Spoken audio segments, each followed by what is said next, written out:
boys. I have a question for the men. What the do you want? The wait for Invincible Season 3's finale has everyone on edge, and for good reason. Mark Grayson is about to face one of the strongest warriors the Viltrumite Empire has ever produced. I am Conquest, and I am your last chance to fulfill your duty.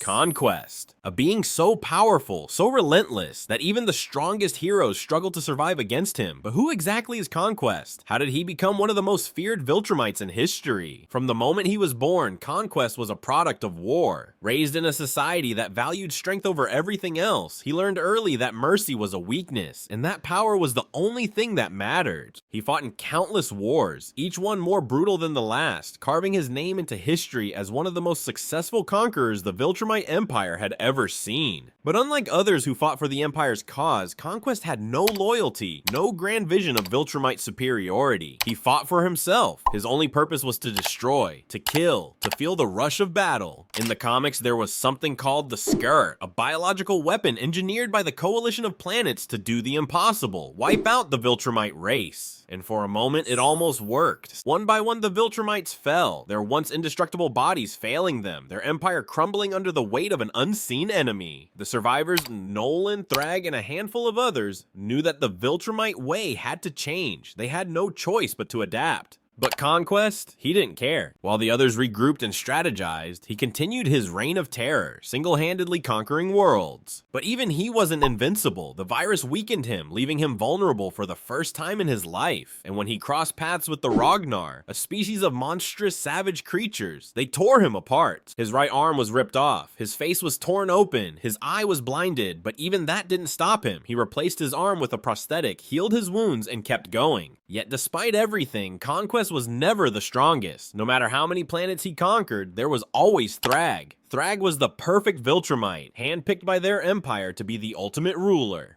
This burned at him, though he never openly defied Thragg. He hated being beneath someone else, yet he also feared the consequences of challenging the Empire's chosen leader. Thragg was stronger, faster, and completely ruthless, and deep down, Conquest knew he could never win against him. Despite his ego and arrogance, this fear was real. When he failed to conquer Earth, when he lost to Mark, that fear finally surfaced. For the first time in his long, brutal life, he begged. When we look at Conquest, we see someone who shares a similar thirst for battle, Battle Beast. Both lived for the fight, both craved the thrill of combat, and both left a trail of bodies in their wake. But unlike Battle Beast, who fought only the strongest and lived by a warrior's code, Conquest had no honor. He slaughtered the weak, tormented his victims, and took pleasure in their suffering. He didn't care about fairness, about proving himself in a real fight. He just wanted to destroy. With Invincible Season 3's explosive finale just hours away, one thing is certain. This fight won't just be brutal, it'll be legendary. So what do you think? Can Invincible truly stand against Conquest, or is he completely outmatched? Let me know what you think in the comments. And as always, thanks for watching. Don't forget to like, share, subscribe, and hit the bell icon for more updates.